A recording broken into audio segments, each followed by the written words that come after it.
जय प्रभुपाद जय प्रभुपाद जय प्रभुपाद श्रील प्रभुपाद जय प्रभुपाद जय प्रभुपाद जय प्रभुपाद श्रील ബാക്ക് ടു വൃന്ദാവൻ എന്ന് പറഞ്ഞ ബുക്കിൽ വായിച്ചാണ്. അപ്പോൾ അത് 1977 ഒക്ടോബർ 13 ശീല പ്രഭുപാദ ഈ ഭൂമിയിൽ നിന്ന് പോകുന്നതിന് ഏകദേശം ഒരു മാസം മുമ്പ്. അപ്പം പ്രഭുപാദ മോർണിംഗ് ടൈമിൽ വൃന്ദാവൻ ടെമ്പിളിൽ ആ ബെഡിൽ റെസ്റ്റ് എടുത്തുകൊണ്ടിരിക്കുകയായിരുന്നു. ആ സമയത്ത് പ്രഭുപാദിന്റെ ഗോഡ് ബ്രദേഴ്സ് രണ്ടുപേരും അവിടെ വന്നു. ഒന്ന് കൃഷ്ണദാസ് ബാബാജി മഹാരാജ്, അകിഞ്ചന കൃഷ്ണദാസ് ബാബാജി മഹാരാജ്. പ്രഭുപാദ് അദ്ദേഹത്തിന് വളരെയധികം അപ്രീഷിയേറ്റ് ചെയ്തു. എൻ്റെ ഗോഡ് ബ്രദറിനെ നേരത്തെ അപ്രീഷിയേറ്റ് ചെയ്തിട്ടുണ്ട്. കാരണം അദ്ദേഹത്തിൻ്റെ നാവിൽ എപ്പോഴും കൃഷ്ണ കൃഷ്ണ എന്ന് മാത്രമേ വരുള്ളൂ. എപ്പോഴും അത് കണ്ടിന്യൂസ് ആയിട്ട് ജപിച്ചുകൊണ്ടിരിക്കും. അപ്പം അദ്ദേഹം വന്നു. പിന്നെ പ്രഭുപാദിൻ്റെ മറ്റൊരു ഗോഡ് ബ്രദറാണ് ഗോസ്വാമി മഹാരാജ്. അദ്ദേഹത്തിൻ്റെ ശിഷ്യനായിട്ടുള്ള ആശ്രമ മഹാരാജും കൂടെ പ്രഭുപാദിനെ കാണാനായിട്ട് വന്നു.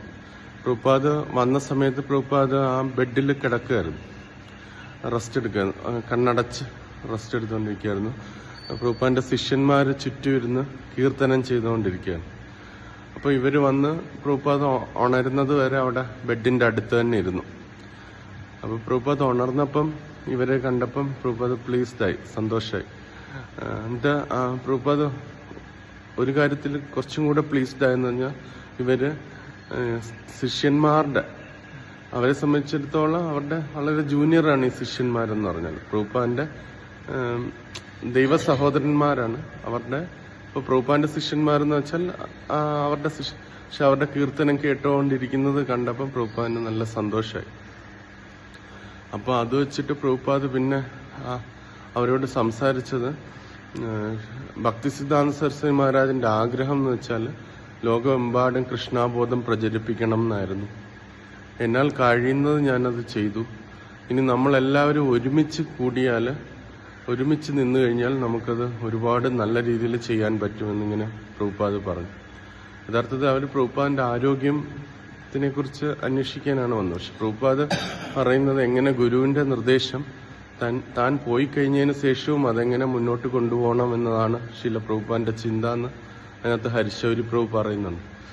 എന്നിട്ട് പ്രഭുപാദ് പറയുന്നു, ലോകത്തിലെ പല ആൾക്കാർക്കും ഈ ഈശ്വരാബോധം വേണം എന്ന് ആഗ്രഹമുണ്ട്, പലരും അത് എടുക്കുന്നുമുണ്ട് എന്നിങ്ങനെ പറഞ്ഞു. അപ്പം നമ്മളെല്ലാവരും കൂടെ ഒത്തൊരുമയോടുകൂടി നിൽക്കണം എന്ന രീതിയിൽ ഇങ്ങനെ ശീല പ്രഭുപാദ് പറഞ്ഞു. അതിനുശേഷം പ്രഭുപാദ് അപ്പം അകിഞ്ചന ദാസ് ബ്രഹ്മചാരി അദ്ദേഹം അപ്രീഷിയേറ്റ് ചെയ്ത് ഹരേ കൃഷ്ണ എന്നിങ്ങനെ പറഞ്ഞു, അപ്രീഷിയേറ്റ് ചെയ്ത് സംസാരിച്ചു. ആശ്രമ മഹാരാജ് പറഞ്ഞു, അങ്ങ് ചെയ്ത് കാണിച്ചു തന്നു, എങ്ങനെയാണ് ഈ ലോകമെമ്പാടും കൃഷ്ണാബോധം പ്രചരിപ്പിക്കേണ്ടതെന്ന് എങ്ങനെ കാണിച്ചു തന്നു എന്നിങ്ങനെ പറഞ്ഞു. അതിനുശേഷം പ്രഭുപാദ് കീർത്തനന്ദ സ്വാമിയെ വിളിപ്പിച്ചു. കീർത്തനന്ദ സ്വാമി വിളിപ്പിച്ചിട്ട് അവരുടെ അടുത്തിരുന്നിട്ട് കീർത്തനന്ദ സ്വാമി ഈ വെസ്റ്റ് വെർജീനിയയില് ഈ പാലസ് ഓഫ് പ്രഭുപാദ് എന്ന് പറഞ്ഞ വലിയൊരു ബിൽഡിംഗ് ഉണ്ടാക്കുന്നുണ്ട്. ആ ബിൽഡിങ്ങിന്റെ പ്രത്യേകത എന്ന് വെച്ചാൽ ഒരു പുറത്തുനിന്ന് ആർക്കിടെക്റ്റോ ഒന്നുമില്ല, എല്ലാം ഡിവോട്ടീസ് തന്നെ ഈ കാര്യങ്ങൾ പഠിച്ചാണ് ഉണ്ടാക്കുന്നത്. എങ്ങനെ ഫ്ലോർ ഉണ്ടാക്കണം, എങ്ങനെ ഇതുണ്ടാക്കണം, എല്ലാം അവർ തന്നെ കാർവിങ്സ് ഉണ്ടാക്കണം. അവർ സ്വന്തമായിട്ട് പഠിച്ച് സ്വന്തം ഇതായിട്ടാണ് അത് ചെയ്യുന്നത്. അതിന്റെ ഫോട്ടോസ് എല്ലാം വെച്ചിട്ട് ഒരു ആൽബം ഉണ്ടായിരുന്നു.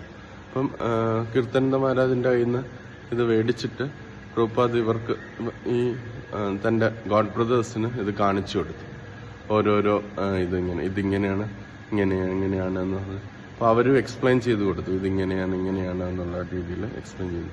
എന്നിട്ട് പ്രഭുപാദ് ഒരു കാര്യം പറഞ്ഞു, ഈ ശിഷ്യന്മാരെ സംബന്ധിച്ചിടത്തോളം ഒരു നല്ല കാര്യമുണ്ട്.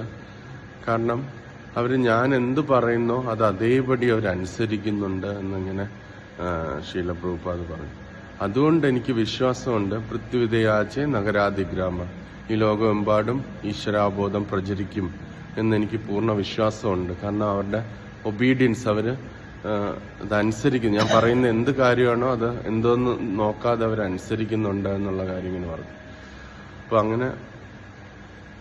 അപ്പൊ അതില് ഹരിശൗരി പ്രഭു അത് എക്സ്പ്ലെയിൻ ചെയ്യുന്നത്, പ്രഭുപാദിന്റെ അവസാന കാലഘട്ടത്തിലും പ്രഭുപാദ് തന്റെ ഗുരുവിന്റെ നിർദ്ദേശം, തന്റെ ശരീരം വെടിഞ്ഞാലും അതെങ്ങനെ തുടരണമെന്നുള്ള ഇതാണ് പ്രഭുപാദ് ചിന്തിച്ചത്.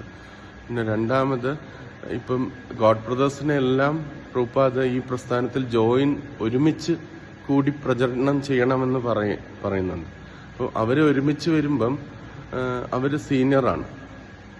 അപ്പം അവര് ഈ പ്രസ്ഥാനത്തിൽ വരുമ്പം എങ്ങനെ ആരുടെ ലീഡർഷിപ്പ് എടുക്കും എന്നുള്ളൊരു സംശയം വരും. അപ്പൊ ആ സംശയം അവർക്ക് ദൂരീകരിക്കാനാണ് പ്രഭുപാദ് പറഞ്ഞത്, എന്റെ ശിഷ്യന്മാരുടെ പ്രത്യേകത എന്ന് വെച്ചാൽ അവര് ഞാൻ എന്ത് പറയുന്നോ അത് അതേപടി അനുസരിക്കും, ആ ഒബീഡിയൻസ് അവർക്കുണ്ട് എന്നുള്ളത്. അപ്പൊ അത് പ്രഭുപാദ് മറ്റു സ്ഥലത്തും പറഞ്ഞിട്ടുണ്ട്. എല്ലാ ഗോഡ് ബ്രദേഴ്സും ജോയിൻ ചെയ്യണം, അവർ GBCയുടെ അണ്ടറിൽ നിന്ന് ഈ ലോകമെമ്പാടും പ്രചരണം ചെയ്യണമെന്ന് പറയും. അപ്പൊ അത് ശിഷ്യന്മാരുടെ ആ മഹത്വം പ്രഭുപാദ് കാണിച്ചു കൊടുത്തു, അവരെന്താണ് ചെയ്യുന്നത് എന്നത് കാണിച്ചു കൊടുത്തു. എന്നിട്ട് എല്ലാവരെയും ഈ പ്രസ്ഥാനത്തിൽ ജോയിൻ ചെയ്യാനായിട്ട് ഇൻവൈറ്റ് ചെയ്യുകയും ചെയ്തു.